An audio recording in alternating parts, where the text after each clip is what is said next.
Good morning, students. Let's start with the class today. Legal language से शुरू करेंगे आज हम. तो लीगल लैंग्वेज में सबसे पहले हम शुरू करते हैं one word substitutions. One word substitution जैसा आप जानते हो, यानी एक सेंटेंस के लिए एक word means a sentence can be replaced by a word. तो पहला हमारा है इसमें one who can not read और राइट, इलिटरेट. वह व्यक्ति जो ना पढ़ सकता है ना लिख सकता है, उसे क्या कहते हैं? Illiterate. Medicine that destroys germs, वह मेडिसिन जो कि जर्म्स को, जैसे कि अभी आजकल कोरोना फैला हुआ है तो हम वेजिटेबल्स को धोते हैं, फ्रूट्स को धोते हैं, तो वो कौन सी वेजिटेबल है जो उनको डिस्ट्रॉय करती है? That is germicide. Then that which cannot be avoided and will happen. That which cannot be avoided and will happen, it is inevitable. वह चीज जिसे कि अवॉइड नहीं किया जा सकता है और वह होकर के ही रहेगी, वह क्या होती है? इनएविटेबल, यानी उसे किसी भी हालत में रोका नहीं जा सकता है.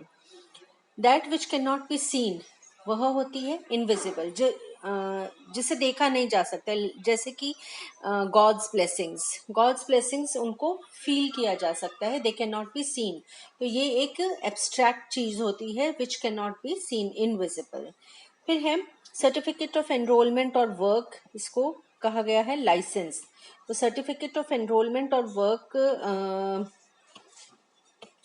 लाइसेंस किसी भी काम को करने के लिए, एनरोल होने के लिए, अपना बिजनेस करने के लिए, प्रोफेशन करने के लिए, as you all have the right to profession, तो उस राइट टू प्रोफेशन को प्रोसीड करने के लिए जो आपको सर्टिफिकेट मिलता है ऑफ एनरोलमेंट, उसे कहा जाता है लाइसेंस, या हिंदी में इसे कहते हैं सनद.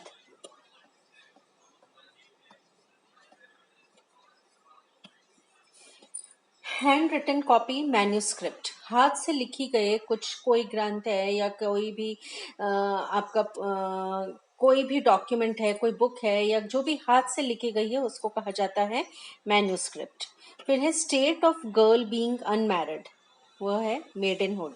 वह स्थिति जब एक लड़की अविवाहित है, अनमैरिड है, वो होती है उसकी मेडनहुड. जैसे आपने कुछ फॉर्म्स भरे होंगे, उसमें लिखा होता है मेडन नेम. तो मेडन नेम यानी जब वह अनमैरिड है तो या जब वो अनमैरिड थी उस टाइम उसका क्या नाम था, या उस टाइम उसका क्या सरनेम था, उसे कहा जाता है मेडन नेम.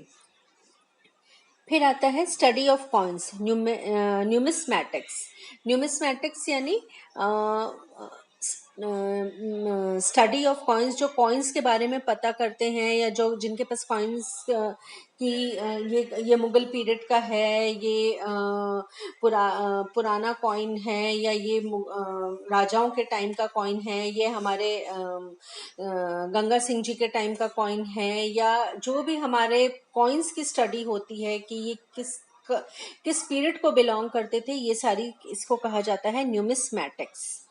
फिर है गवर्नमेंट बाय फ्यू पीपल, वह गवर्नमेंट जो कि कुछ लोगों द्वारा चलाई जाती है, not with the group of people but just few people. बहुत कम लोग होते हैं, बहुत सारे डिपार्टमेंट्स होते हैं, और वो उन फ्यू पीपल के बीच में ही उनको अलॉट कर दिया जाता है. तो गवर्नमेंट बाय फ्यू पीपल्स क्या हुई? ओलिगार्की. फिर है person deprived of the protection of law, वह व्यक्ति जिसको कि लॉ का प्रोटेक्शन नहीं मिला, या लॉ का प्रोटेक्शन मिलने से वो वंचित रह गया, चाहे अज्ञानता के कारण, चाहे किसी भी कमी के कारण, आर्थिक अनुपलब्धता के कारण वो वंचित रह गया, तो इसको क्या कहा जाता है? आउटलॉ. फिर रेमेडी फॉर ऑल इल्स होती है पेनेकिया. हर मर्ज की एक दवा है. इससे इंग्लिश में आप समझे तो रेमेडी फॉर ऑल इल्स, और इसको कहते हैं पेनेकिया मतलब कि हर मर्ज की एक दवा. इसी तरह से जैसे अभी बहुत ज्यादा फैला हुआ है कोरोना, तो उसमें होता है कि कई ज्यादातर डेथ्स जैसे कि हो रही हैं जिनको कि मल्टीपल डिजीजेस है. तो ये मल्टीपल डिजीजेस जो होती हैं, जिस व्यक्ति को उस एक टर्म को कहा जाता है जिसमें कि मल्टीपल मॉर्बिडिटीज होती है, तो कम मॉर्बिडिटी. ठीक है, तो ये सारा आपका वन वर्ड सब्स्टिट्यूशन में आता है। नेक्स्ट आता है आपका पैरोनिम्स। पैरोनिम्स जैसे कि वर्ड्स जो कि साउंड अलाइक करते हैं लेकिन मीनिंग डिफरेंट होता है इनका। ठीक है, तो जैसे फर्स्ट वर्ड है सोर एंड सोर, अलाइक साउंड कर रहे हैं सोर और सोर। अब चाहे आप जब बोलेंगे सोर तो यू नेवर नो कि आप किस कंटेक्स्ट में बोल रहे हो, लेकिन जब आप उसको, जब आप कोई सेंटेंस फ्रेम करोगे तो अपने आप पता पड़ जाएगा कि आपने किस कंटेक्स्ट में बोला है। तो जैसे SOAR है और SORE है। SOAR है टू फ्लाई हाई, यानी ऊंची उड़ान। ऊंची उड़ान जो होती है वो सोर, और सोर मतलब दर्द, खट्टापन या दर्द या गले में किसी भी तरह का पेन। तो to fly high, to fly high तो है सोर, और पेनफुल दर्द हुआ सोर। इसका एग्जाम्पल है eagles soar in the sky, बहुत हाइट पे जो सोर करती हैं, उड़ती हैं, वो क्या हुई, ईगल्स। तो eagles soar in the sky. And Corona's first symptom is sore throat, यानी खराब गला या गले में दर्द, ये इसका एक सिम्टम है। या फर्स्ट सिम्टम तो हालांकि नेजल पैसेज में होता है, लेकिन उसके बाद सिम्टम जो है ये सोर थ्रोट है। नेक्स्ट इज राउट और रूट, आप इसको रूट भी कह सकते हो, राउट भी कह सकते हो, और ये भी रूट है। तो दोनों को आप रूट ही प्रोनाउंस कर लीजिए यहाँ के प्रोनाउंसिएशन के हिसाब से। रूट, तो रूट एक है वो रास्ता, जैसे कि घर से कॉलेज तक का रास्ता। What is the route from the destination to your institution, या from the place of your destination to the place of your study। तो वो जो रूट मतलब रास्ता, तो ये रोड हो गई। और रूट मतलब R OOT is part of plant, वो हिस्सा किसी पौधे का जो कि जड़ है या जो कि जमीन के नीचे है, उसको रूट कहते हैं। तो there are tulips on bypass route, मतलब बाईपास जो रूट है यहाँ पर, उस पर बहुत सारे ट्यूलिप्स लग रहे हैं। बाईपास रूट यानी रास्ता। और पोटैटो इज ट्यूबर रूट, मतलब आलू जो है वो एक ऐसी रूट है जो कि जमीन के अंदर उगती है। Roots are grown roots grow beneath the earth, लेकिन कुछ रूट्स ऐसी होती हैं जो एयर में भी, बाहर भी आकर के उगती हैं, जो कि वेजिटेटिव प्रोपोगेशन के थ्रू उनकी उनकी ग्रोथ होती है। लेकिन यहाँ हमें रूट करना है, तो रूट इज बेसिकली जड़। अब वो जड़ हवा में हो, जमीन पर हो, जमीन के अंदर हो, इररिस्पेक्टिव ऑफ इट, रूट मतलब जड़ होता है। फिर है सूट और सूट, SUIT। ये गर्ल्स को बहुत अच्छे से पता होगा SUIT क्या होता है। SUIT जो उनकी ड्रेस होती है, जो कपड़े होते हैं, सूट होता है, उसको सूट कहा जाता है। और SUITE होता है कपल ऑफ, यानी जैसे आपने कोई एक होटल है उसमें रूम बुक कराया है, तो वो room is actually not one single room, but it has a series of rooms. उसमें एक डाइनिंग प्लेस भी होगी, एक आपका कोई गेस्ट आएगा तो गेस्ट के लिए आगे एक वो गेस्ट रूम भी होगा। तो जहाँ पे couple of room, set of rooms होते हैं, उसको कहा जाता है सूट, और ये सूट। तो एक माइनर सा डिफरेंस है दोनों के प्रोनाउंसिएशन में, still they are spoken in the same way. So suit and suite, dress and set of room. My old suit is yellow in colour, मेरा जो पुराना सूट है, जो ड्रेस है, वो येलो इन कलर है। और for the meeting of some project, a suite is booked in the room, in the hotel, sorry. Next है cite and site.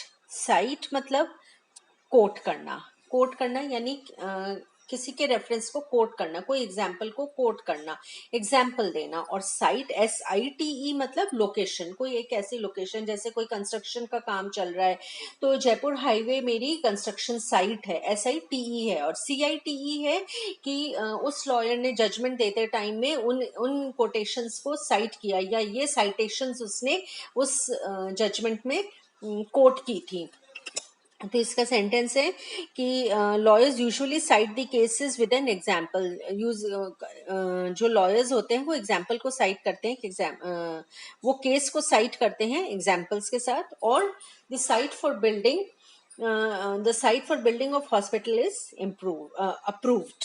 Next is well and well. Well मतलब होता है पर्दा। आप लोगों ने पढ़ा होगा कंपनी लॉ में कॉर्पोरेट वेल। तो वेल क्या हुआ? पर्दा, आवरण। तो ये आवरण या कवर करने की कोई चीज या हाइड करने की कोई चीज। और वेल WAIL है रोना। तो इसके लिए जैसे है there is a culture of keeping important transactions in well. जैसे कोई भी बड़ी ऑर्गेनाइजेशन है, बिजनेस है, तो वहां पर आपके जो भी इंपॉर्टेंट ट्रांजेक्शन्स हो रहे हैं उनको वेल में रखा जाता है, उनको पर्दे में रखा जाता है। और WAIL यानी रोना। तो sometimes it is very soothing to cry on somebody या to wail on somebody's shoulder. तो ये दोनों का डिफरेंस हुआ। नेक्स्ट आता है लीगल टर्म्स। लीगल टर्म्स जो हैं act of God, conditions which are not foreseen. Legal terms का इंग्लिश मीनिंग जो है वो आप ऐसे कह सकते हो, एक्ट ऑफ गॉड मतलब ऐसी कंडीशंस जो ऐसी भविष्य में होने वाली कंडीशंस जिसे हम देख नहीं सकते, conditions which are not foreseen. Accused one charged with an offence. Accused कौन होता है? जिसको कि ऑफेंस से चार्ज किया जाता है। Elementary trust, a protective trust या एक ऐसी ट्रस्ट जो कि प्रोटेक्शन के पर्पज से बनाई गई है, उसको एलिमेंट्री ट्रस्ट कहते हैं। आर्टिफिशियल पर्सन होता है वह व्यक्ति जिसके पास राइट्स भी हैं, ड्यूटीज भी हैं, और वो एक व्यक्ति की तरह काम कर रहा है और जिसका कि सृजन किसके द्वारा हुआ है? लॉ के द्वारा। इसको ज्यूरिस्टिक पर्सन भी कहा जाता है, इसको ज्यूरिस्टिक पर्सन भी कहते हैं।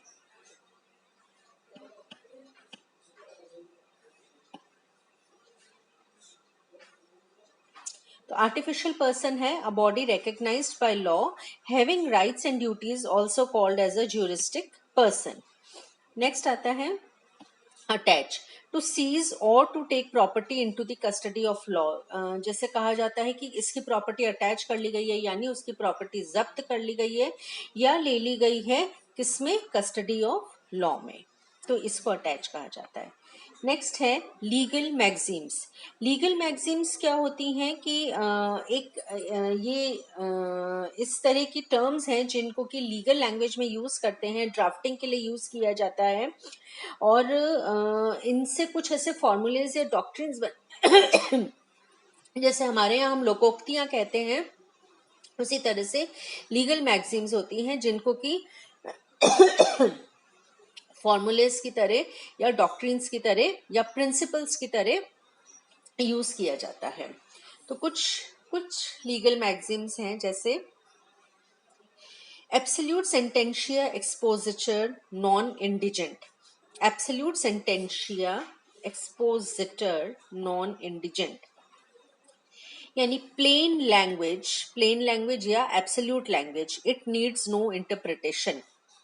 उसको कोई इंटरप्रिटेशन की जरूरत नहीं होती है। एब्सोल्यूट लैंग्वेज को कभी इंटरप्रिटेशन की जरूरत नहीं होती है। फिर है a priori argument. A priori argument, reasoning based on assumptions and not on real examples, जहां पर हाइपोथेसिस चलती है। तो जब कोई चीज हम लीगल लैंग्वेज में इस तरह से करते हैं कि जहां हमारे को हाइपोथेसिस लाने होते हैं, तो वहां हम उस पूरी चीज को रिप्लेस करके एक लाइन में या एक लीगल मैगजीन में कह सकते हैं a priori argument. Consensus ad idem यानी कि मीटिंग ऑफ माइंड्स, जब दो व्यक्तियों के माइंड एक ही चीज पर, एक ही समय पर, एक ही बात पर और एक ही तरह से मिलते हैं, दोनों मिलते हैं, उसको कहा जाता है कंसेंसस एड इडम। तो मीटिंग ऑफ माइंड्स। नेक्स्ट है कस्टम्स। कस्टम्स सेरा प्राइस स्ट्रिक्टे। कस्टम्स सेरा, एक सेकेंड, कस्टम्स सेरा प्राइस से, ये इसमें स्पेस होगी, एक सेकेंड आप होल्ड करिए। कस्टम्स कस्टम्स सेरा प्राइस से स्ट्रिक्ट है, यानी customs should be taken seriously. तो कस्टम्स को मस्ती मजाक में या खाली टाइम पास के लिए नहीं लेना चाहिए, उनको हमेशा स्ट्रिक्टली लेना चाहिए। कुछ कस्टम्स हमारे बनाए गए हैं, कुछ रीति रिवाज है जिन्हें बनाया गया है। तो कस्टम सेरा प्राइस है स्ट्रिक्ट है, स्ट्रिक्टली लेना चाहिए। फिर है dies non juridicus. Dies non juridicus, days on which no legal work is done। ऐसे दिन डाइज नॉन ज्यूरिडिकस, यानी ऐसे दिन जहां पर कि कोई जुडिशियल काम नहीं होता है, इसको कहा जाता है डाइज नॉन ज्यूरिडिकस। उसके बाद है लेटर राइटिंग। तो लेटर राइटिंग में मैं आपको एक लेटर दे रही हूँ, आप इसे लिखिए, नहीं आए समझ तो आप पूछ लीजिएगा। तो ये है, write a letter to the principal to issue duplicate marksheet as the original one is lost and you need the document for further competitive exams. तो आप अपने प्रिंसिपल को पत्र लिखिए कि आपकी ओरिजिनल मार्कशीट खो चुकी है और आपको अपने डॉक्यूमेंट्स सबमिट करने हैं, क्योंकि आपको कॉम्पिटिटिव एग्जाम्स देने हैं, तो उसके लिए आप डुप्लीकेट मार्कशीट इशू करवाना चाहते हैं। तो अब आप अपने प्रिंसिपल को लेटर लिख करके और डुप्लीकेट मार्कशीट इशू करवाइए। तो आज का लीगल लैंग्वेज का ये छोटी छोटी टर्म्स और ये है। और मैं इस तरह से 3-4 और लेसन्स लेकर के आपको एक टेस्ट पेपर दूंगी एक क्लास में। तो आई होप आप लोग को समझ आएगा और आप उस टेस्ट को अटेंड करेंगे। Thank you very much. और